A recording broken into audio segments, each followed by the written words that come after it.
అమ్మా, ఒకటి అడుగుతా. మన దేవాలయాలు ఎక్కడన్నా కట్టారనుకుంటున్నావా? కాదు తల్లి, శక్తి బిందువుల మీదే కట్టారు.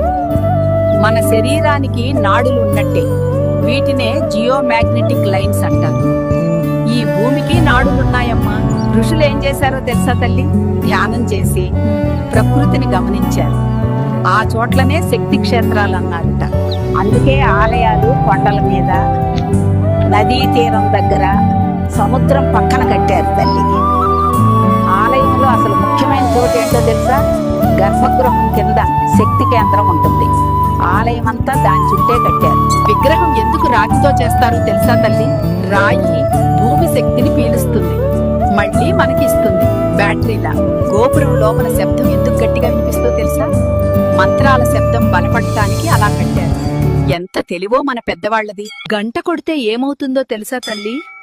అది ఒక ఫ్రీక్వెన్సీ సృష్టిస్తుంది, మన మెదడుని శాంతం చేస్తుంది. ఓం అని జపం చేస్తే మన గుండె నెమ్మదిగా కొట్టుకుంటుంది. భూమితో మనం కలిసిపోతాం. ప్రదక్షిణం ఎందుకు చేస్తామో తెలుసా? భూమి శక్తి ప్రవాహంతో నడవడమే అది. మన శరీరం సరిచేసుకుంటుంది. ఆలయ చెరువులు ఎందుకుంటావో తెలుసా? అవి చుట్టూ ఉన్న శక్తి